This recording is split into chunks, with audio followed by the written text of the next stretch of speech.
오늘 본문이 2019년 8월 1일 목요일 매일 큐티 내용입니다. 제가 원래는 2019년 8월 1일 목요일 매일 큐티, 또 2031년 수요일 매일 큐티, 2019년 8월 4일 주일 매일 큐티 세 가지를 하려고 했는데 이러면 침례식하고 오후에 또 공청회가 안 되기 때문에 그냥 목요일 것만 가지고서 함께 은혜를 나누도록 하겠습니다. 우선 여기 1절부터 끝절까지 하나하나 보면은 도저히 할 수가 없는 상황이니까 쉽게 얘기합시다. 예루살렘이 원래부터 거룩한 성전과 원래부터 거룩한 도시였어요? 아니면 타락하고 저주받은 가나안 땅의 성읍 중에 하나였어요? 그것만 얘기하시면 빨리 진행할게요. 처음부터 거룩한 성읍이 아니었지요? 그죠? 처음부터 그렇게 아름다운 예루살렘이 아니었지요. 그리고 성 자체가 난공불락의 지형이었기 때문에 여호수아 때 정복을 못하고 다윗왕 때 와서 정복을 했잖아요. 그죠? 그러면서 거기가 시온산, 하나님의 산, 또 거기가 어디냐면 아브라함이 이삭을 바쳤던 모리아산, 그죠? 아주 유명한 산이지요.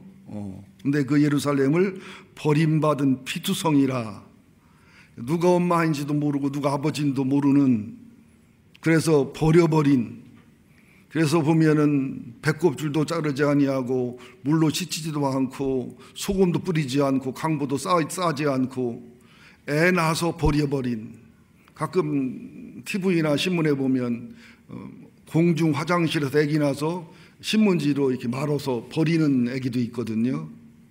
얼마 전에는 아빠가 21살, 엄마가 18살인데 3일 동안 게임을 했는지 놀고서 애기를 방치했어요. 그러면서 엄마 아빠가 주고받은 카톡이 3일 지났으니까 죽었을 거야. 네가 가봐. 왜 내가 가보냐. 네가 가봐라. 그랬던 카톡도 있더라고요. 참 저는 이 성경을 보면서 울었어요. 가슴이 저리게 아팠어요. 이게 하나님의 사랑이고 하나님의 아픔인데, 또 나도 역시 예루살렘처럼 정말로 피투성이가 되어도 버림받은 가문의 제약의 저주와 가문의 슬픔. 지금 어떤 기도 많이 하는 목사님이 비전 멘토 세미나에 참석했다 저를 위해 기도해 주겠다는 사명이 생기고 성령이 감동하고 저를 자꾸 보여주셔가지고 자기 스스로 오셔서 한 30분씩 기도해 주고 하시는데, 제 영적인 제 모습을 보여주는데 종소리 그리 아시더라고요. 기도하는 분이라 종소리인데 가문에 흐르는 저주와 가문에 흐르는 어떤 고난과 고통을 다 막아서 가지고 끊어내고 아들과 딸과 손자 손녀에게는 이삭과 야곱과 요셉과 유다의 복을 물려주고 있는 모습을 하나님 보여주신다고, 그러면서 쭈쭈바로 말하면 다 먹고 방울 두 방울 남은 것처럼 탈진하고 지쳐있는 그런 모습을 보여준다고 하면서 좀 두 번째 기도를 받고 또 기도해 주시고 계시거든요. 그러니까 지금도 저는 제 육체적인 힘이나 의지로 버티는 게 아니라 주님이 준 비전과 목숨 거는 믿음과 히브리서가 말하는 그 신앙심으로 버티는 겁니다. 여러분 볼 때 이런 흠도 있고 저런 흠도 실수도 많고 많겠지만 저로서는 여러분에게 구경거리가 될 만큼 부족한 목사지만 나로서는 피투성이가 돼서 몸부림친다는 것도 아셨으면 좋겠다, 그런 마음이 들어요. 이런 피투성이를 하나님이 불쌍히 여기고 긍휼히 여겨서 딸을 삼아서 이걸 더 잘 키워서 좋은 학교 보내서 또 정말로 아름답게 키워서 남부럽지 않은 자녀를 만들어서 시집까지 보내서 여왕의 의치까지 줬는데도 불구하고 이어서 계속 성경 읽어보면 상상할 수 없는 소돔보다 고모라보다 사마리아보다 주변의 망한 나라보다 배나 죄를 지고 범죄한 너희들의 모습을 내가 어떻게 하면 좋겠냐고 한탄하는 모습이란 말이죠. 이 피투성이 모습을 통해 나의 피투성이 모습을 봐야 돼요. 이런 피투성이를 사랑하고 용서하고 은혜 베푸는 주님을 통해서 내 일생 이런 주님의 은혜와 사랑을 알아야 돼요.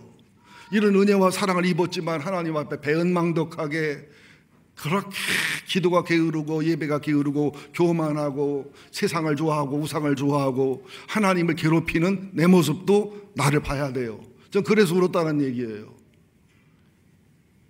에스겔서 16장이 내 모습이라 울었다는 거예요. 또 우리들의 모습일 수 있어서 울었다는 거예요. 우리들의 근본은 누가 애비인지도 모르는 피투성이를 버린 것을 주님이 양자 삼은 거예요. 양녀 삼은 거예요. 여러분 혹시 인수대비란 드라마 봤나 모르겠네요. 못 본 분들은 OBS에서 6시 35분에 재방송합니다. 역사 드라마라 우리 애들은 보여줘요. 그것은 왜냐하면 할머니 할아버지 같이 보면 보게끔 허락이 했어요. 그 학교에서는 혼자 보면 안 되지만 거기 보면 뭐 역사는 이긴 자의 기록이기 때문에 애매한 부분이 있지만 연산군의 생모인 패비윤 씨가 나와요. 그죠? 어려서 거의 무술이 애기 궁녀로 들어왔다가 야망과 욕망이 많아가지고 상궁을 잘 만나 상궁이 양녀를 삼아가지고 잘 키워요. 그죠? 그러면서 그 연산군의 아버지인, 복잡하네요. 연산군의 아버지인 어떻게 얘기하면 좋을까요? 인수대비의 둘째 아들의 종인데 거기 드라마는 8살, 11살 더 먹은 척 나오는데 실제 역사는 2살 더 많은 겁니다. 그래서 몸종으로 살면서 섬기면서 something, anything, everything 하고 하여튼 그 사랑을 맺어가면서 우여곡절 끝에 이제 그 인수대비의 큰 아들이 20살이 안 돼서 죽고 그러니까 세조의 둘째 아들을 왕 삼았다. 이게 예종입니다. 예종 1년 만에 죽고 우여곡절 끝에 이제 그 인수대비의 큰 아들 대신에 둘째 아들이 왕이 되는데 그 사람이 성종입니다. 그래서 패비윤 씨가 성종의 후궁도 안 될 사람이 인수대비와 시어머니의 갈등 정치적 이유를 타가지고 어쨌거나 중전이 되고 왕비가 되는데 거기서 만족해야 되는데 시기와 질투가 많은 여자로 나오면서 정말 상식에 넘고 안 맞는 짓을 엄청나게 많이 할 때 양엄마로서 딸처럼 키운 상궁이 직언도 안 들어요. 그래서 나중에는 막 정말로 중전 자리에서 쫓겨날 일을 해서 직언을 하니까 화가 나니까 몽성마리에서 몽디를 패가지고 죽어요. 나중에 정신 차리고 보니까 자기 은인을 자기가 죽인 거야. 패 죽인 거야.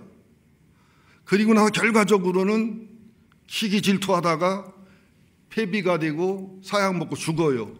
그래서 연산군이 자기 엄마가 죽은 거 모르고 그저 순하고 착한 그 왕비, 다른 왕비 밑에 살아다가 나이가 먹으면서 이 사실 알고 또 유자강이나 임사홍이란 간신이 그걸 이용해서 분노를 부추기고 또 패비윤 씨의 예할머니하고 예삼촌이 어머니의 죽은 피자국 묻은 사약 먹다 죽은 한복을 보여주면서 연산군이 뒤집어지면서 사화를 2번 일으키면서 피비린내 나는 역사가 일어나면서 그 다음에 이제 연산군이 쫓겨나고 중종이 왕이 되고 중종만저 일어나지요.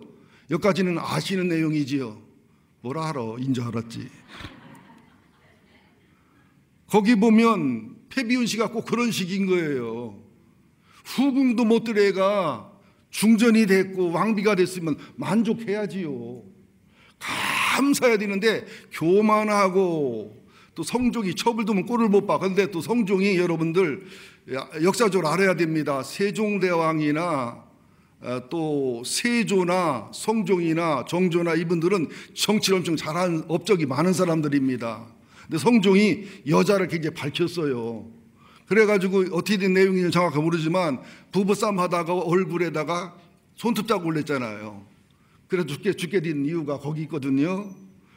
난 이걸 보면서 예루살렘의 타락이나 예루살렘의 잘못된 것이 패비윤 씨 모습이 아닌가. 우리가 어떻게 구원받았는가.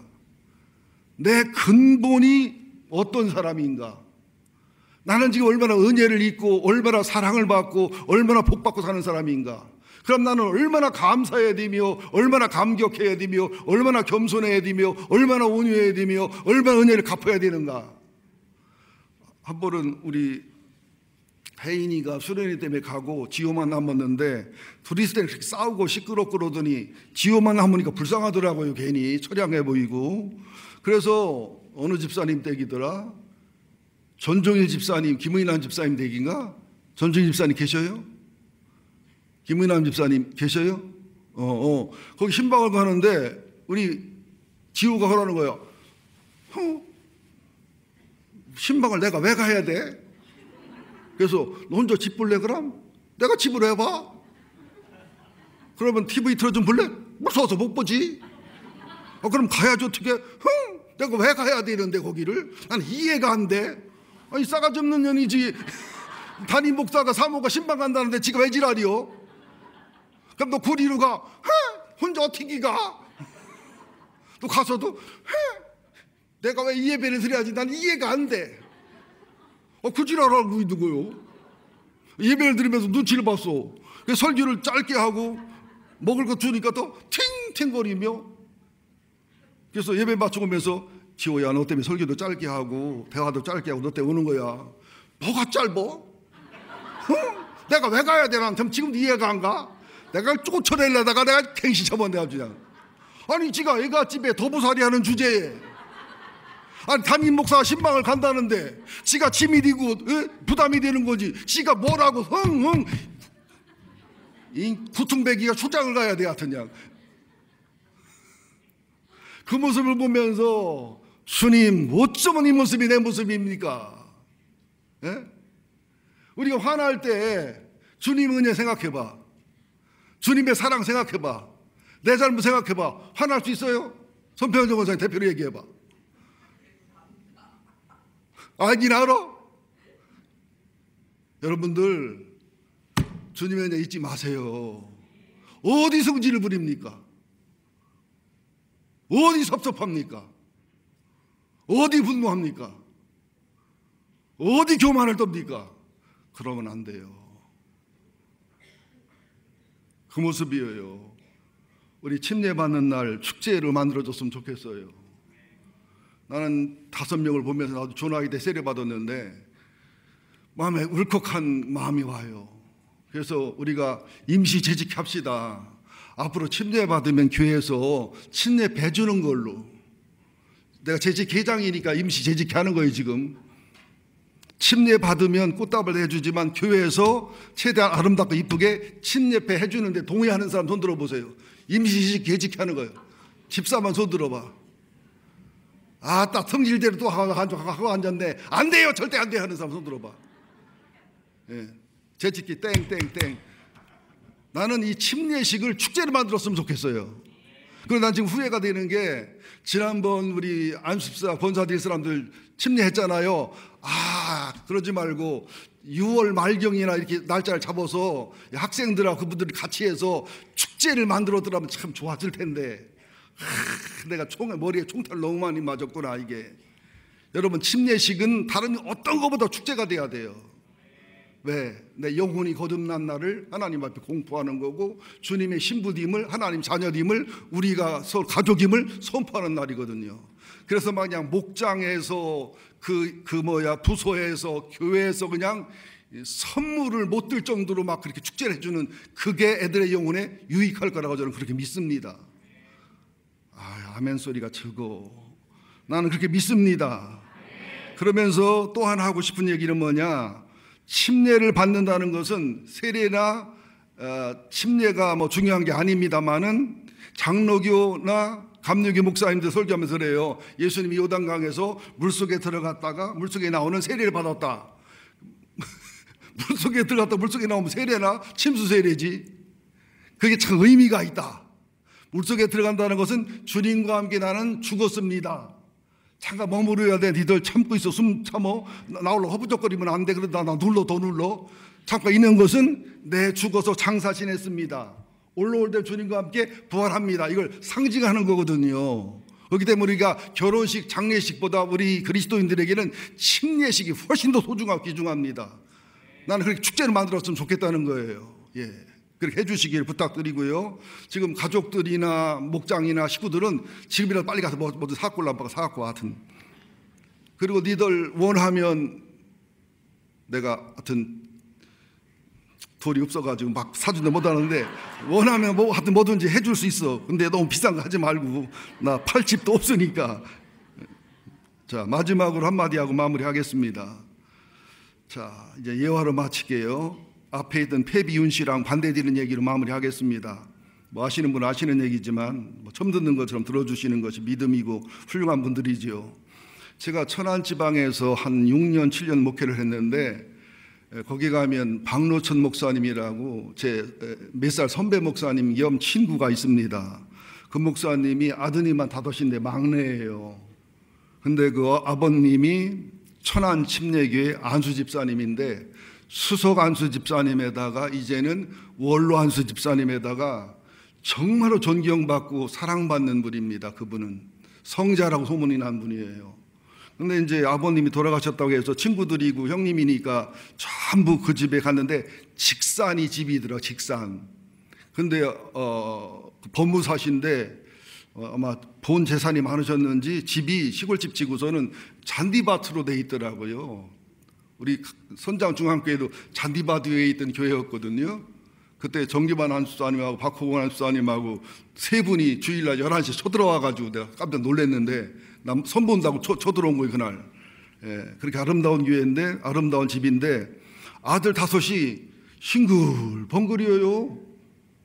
그래서 나는 아버님이 죽기를 기다렸나 이해가 안 가잖아요. 그리고 부인들은 권사님 아니 집사님이에요. 천안침 얘기는 안수 집사지 절대로 권사나 장로는 없으니까 집사님도 싱글벙글이에요. 그래서 박노천 목사가 막내라 물어봤더니 80몇 세를 사셨고 아버님이 돌아갈 때 얼마나 기쁘고 행복하게 돌아가셨는지 온 집안 씨가 봤다는 거야. 그 막 얼굴 해처럼 빛나는 거라든지 아름다움을 봤기 때문에 우리 기쁘고 행복하지 서운한 게 없대요. 그런데 이상하게 둘째 형님만 무릎을 꿇고 영정을 그냥 그렇게 딱 울어요. 근데 가만히 쳐다보니까 5이 다 닮았는데 둘째는 안 닮았어. 그래서 이해가 안 가더라고. 둘째가 혹시 안수 집사님이 신앙이 없을 때 그런 생각이 들잖아요. 그죠? 예? 혹시 다른 밭인가? 안 닮았어요. 아무리 봐도 엄마 닮다, 엄마 아빠 닮다 그래서 궁금해서 또 물어봤죠. 저 형은 왜 이렇게 울어? 했더니 우리 사연이 있어. 아니 나 궁금한데 사연 좀 일러줄랴? 다혈질들은 궁금하면 못 참아요. 그랬더니 이렇게 데려가서 이제 사이다 한다 떨어지니 혈지 둘째 형 우리 친형 아니요. 그 사연을 얘기하더라고요. 그 엄마 아버지가 이렇게 봉사를 많이 했대요. 여러분들 그리스도인들이 돼가지고 입양하는 거 굉장히 잘하시는 거예요. 그리고 TV에 나오는 거 보면은 뭐 강간한 여인들을 위해서 뭐 어떤 저도 좀 2개밖에 못 하고 있습니다만은 그거 10,000원, 20,000원, 30,000원인데 2개가 아니다 따지고 한 4개, 5개 든다 나도 여보 미안이야 이런 거 허락도 안 받고 그냥 합니다 제가. 5개라디나 보다 따지고 보니까 나는 몰라 얼마 나가는지 그냥 계산 안 하니까. 근데 어느 옛날에는 고아원이라고 했어요. 뭐라고 했지요? 그걸 보고서 어린이들 보호소가 뭐라고 하죠? 고아원 말고 또 고상한 말 보육원. 예, 거기 갔는데 돌도 안 지난 남자아이가 겨댕기고 있고 겨댕기다 뭘 먹고 울고 하는데 엄마 아버지 마음에 똑같은 감동이 온 거예요. 얘는 네 아들이다. 음성을 들어서 하나는 음성을 둘이. 근데 우리나라 입양이 복잡합니다. 해본 분들은 알지만 굉장히 복잡해요. 아무나 자격 안 줘요. 이게 다른 사람을 입양해서 산다는 집은 국가에서 보증하는 집 아니에요. 그 집은 돈 빌려줘도 괜찮아. 아니요, 정말입니다. 입양 아무나 안 해줍니다. 굉장히 조사하고요. 또 은행에서 40, 50 대출을 받았다. 그럼 그 교회나 그 목사는 아주 괜찮은 목사예요. 뒷조사 다 구주지 그냥 안 줘. 입양을 받았어요. 근데 형제들이 전혀 신경 안 썼어요. 보니까 친형이다, 뭐 친형이 아니다, 뭐 이런 걸 신경 안 쓰고 사는 거예요. 그냥 똑같이 살았어요. 근데 보니까 다 다들 대학을 나왔어요. 근데 내 친구만 대학 다니다가 좀 몸이 아파서 좀 중퇴하고 그런 게 있는데 다 대학을 나왔는데 둘째 형님만 대학원을 나왔어. 학렬 알아보니까 감리교 신학대학, 감리교 신학대학원 나오고 박사과정도 목회학 박사과정 하고 있는데 보니까 참, 이 돈을 다 누가 대줬겠어요? 아버지가 다 대준 거예요. 어머니도 대주고. 그리고 어느 게 담임 목사님인데 교회 개척할 때 땅 사줘, 교회 개척할 돈 대줘. 교회도 막 한 200~300명 모이는 굉장히 좋은 감리교회를 살았는데 다 어머니 아버지 은혜인 거예요. 그러니까 그때 내가 내린 결론이 뭐냐, 큰아들, 셋째 아들, 넷째, 다섯째 아들은 엄마 아버지가 그냥 고마워, 감사해. 그런데 둘째는 뭐예요? 엄마가 누군지 몰라, 아버지가 누군지 몰라. 그냥 부잣집 앞에 버린 자식입니다. 자기 아버지 어머니를 몰라요. 지금도 자기 성을 몰라요 실제로. 그래가지고 그냥 양아버지 성을 따라 박씨를 하긴 했는데, 박 목사가 되긴 했는데 몰라요. 그런 나를 데려다가 한 번도 특혜를 준 적도 없고 차별한 적도 없고 아들 딸하고 똑같이 키운 거예요. 그래서 며느리가 처음에 시집 와서 10년인가 15년을 몰랐대요. 여러분 그게 쉬운 일입니까? 그러니까 첫째, 셋째, 넷째, 다섯째는 고맙지만 아버지니까 뭐 그냥, 그죠? 아니, 여러분 아들 딸들 굉장히 고마워하지요. 김대현 집사님 따님이 아빠 수업료 주셔서 너무 고마워요 그러지요. 예? 아드님이 수업료 주셔서 고맙고요. 밥 먹을 때마다 아들이 엄마 이렇게 맛있는 밥 해서 고마워요. 이렇게 아침밥 해주는 집 별로 없다고 하대요. 그렇게 하지요. 아이고 친새끼들은 다 당연한 거예요. 우리 아들도 딸도 착하고 수준 있는 애들인데 뭐 고맙다고는 하는데 조금 고맙고 왜 이렇게 섭섭한 게 많어. 싸가지 없는 것들, 상처받은 게 많고 서운한 게 많고. 그러니까 둘째 형님이 그렇게 울면서 마지막 장례 마칠 때까지 눈이 짓물르게 울더라고요. 나는 뭔 얘기하고 싶은 거예요. 우리는 하나님의 본자식들이 아니에요. 예? 하나님의 친자식이 아니에요. 누가 애미인지 애비인지도 모르는 피투성이 같은 버린 우리를 하나님이 자녀 삼았어요. 그런 집안의 내력을 알면서도, 그죠? 출생 비밀을 알면서도 예수님은 우리를 신부 삼았어요. 그런 출생 비밀을 알고 천박한 집안인 걸 알면서도 예수님은 우리를 친구 삼았어요. 이게 안 고마워요? 이게 안 감사해요? 여러분들 이제는 율법으로 살지 말고 죄책감으로 살지 말고 이 은혜로 삽시다. 이 감사로 삽시다. 그러면서 오형제에게 제사를 아버지가 똑같이 나눠줘 유언하고 가셨어요. 이 쉬워요? 재산도 어마어마하더라고요. 나는 왜 그런 아버지 안 만나나 몰라. 우리 아버지 자기 혼자 다 쓰고서 이제는 마지막 엎드리게 나를 전화했더구만. 오형제에게 그 어마어마한 재산을 똑같이 20%씩 배분했어요. 이야, 이런 아버지, 이런 어머니 없어요. 우리 하나님 아버지가 그런 분 아닙니까? 예수가 그런 분 아닙니까? 성령이 그런 분 아닙니까? 이런 은혜와 사랑으로 멋지게 살아가시기를 예수 이름으로 축원드립니다. 그러다가 가끔 또 피투성이가 되고 구경거리가 되더라도 주님의 이 사랑과 은혜를 믿고 미치지 말고 죽지 말고 버텨 승리하시기를 예수 이름으로 축원드립니다. 2시 57분에 마쳤습니다. 기도하겠습니다. 하나님 고맙습니다. 버림받은 피투성이 같은 우리들을 구원해 주시고 우리를 키우셔서 왕비처럼 왕자처럼 만드시고 우리에게 은혜와 은총을 베푸신 하나님, 평생 갚아도 갚을 수 없는 은혜, 평생 갚아도 갚을 수 없는 사랑을 갚는 삶이 우리의 삶이 되게 하여 주옵소서. 오늘 침례받는 5 학생들에게 이런 은혜와 감동이 있고 감격이 있게 하여 주옵소서. 우리 모든 성도님들 동참하게 하시고 동행하게 하시고 축하하게 하시고 앞으로는 침례식이 교회에서 최고 큰 잔치, 아름다운 잔치가 되게 하여 주옵소서. 예수님의 이름으로 기도합니다. 아멘. 5 학생 자리에서 일어나세요. 좋게 말할 때 오른손 드시고 아니면 아니라고 하고 그러면 아멘이라고 하셔야 됩니다. 우리 5명의 학생들은 하나님이 살아계신 것과 예수님이 하나님 아들로서 이 땅에 오셔서 십자가에 내 죄 때문에 피 흘려 죽으시고 부활하시고 승천하셔서 지금도 하나님 보좌 앞에 나라에 중복기도 하시고 다시 재림하실 것을 그대로 믿습니까?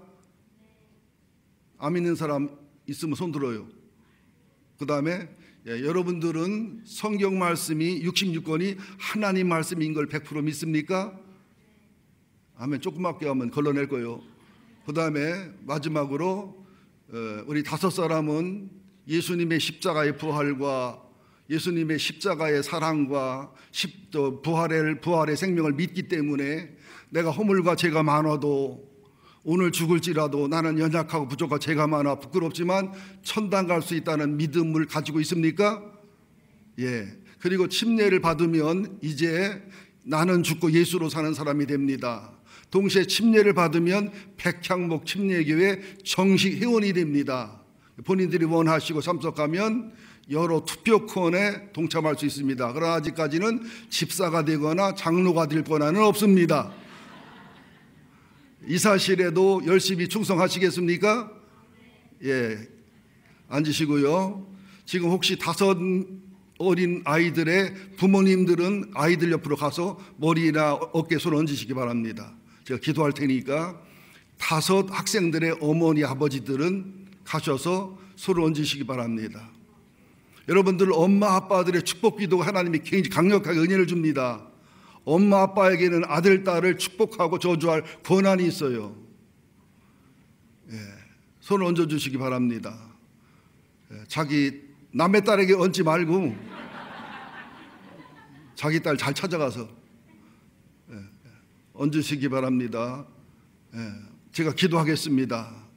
하나님이 선물로 주신 내 새끼, 내 생명보다 귀한 내 자식입니다. 하나님, 내게 믿음을 주셔서, 내게 신앙을 주셔서 수없이 부끄러운 신앙생활하고 수없이 성령을 근심하는 신앙생활을 했지만 믿음과 신앙의 대를 내 자녀에게 있게 하신 하나님 찬송하고 찬양 드립니다. 사랑하는 내 딸을 주 앞에 드립니다. 사랑하는 내 딸을 예수의 피로 씻어주옵소서. 성령의 불로 태워주옵소서. 성령의 임재함과 기름 부음을 충만하게 부어주시옵소서. 오늘 침례식을 통해서 나는 죽고 예수로 사는 내 자녀들이 되게 하여 주옵소서. 피투성이 같은 나를 구원하신 하나님의 사랑과 은혜에 감격하게 하여 주옵소서. 피투성이 같은 나를 존귀하게 하셔서 하나님의 자녀 되게 하시고 예수님의 신부 되게 하시고 예수님의 친구 되게 하신 은혜를 잊지 않게 하여 주옵소서. 오늘 침례식을 통하여 새로운 인생, 멋진 인생 살게 하시고 하나님의 목적과 하나님의 비전을 찾아 후회 없고 멋진 인생을 살게 하여 주옵소서. 침례식에 성령의 임재와 기름 부음을 부어 주옵소서. 우리 모든 성도님들, 목장 식구들, 부서들이 진짜 축복하고 사랑하고 행복하고 기뻐하고 즐거워하는 그런 날이 되게 하여 주옵소서. 예수님의 이름으로 기도합니다. 아멘.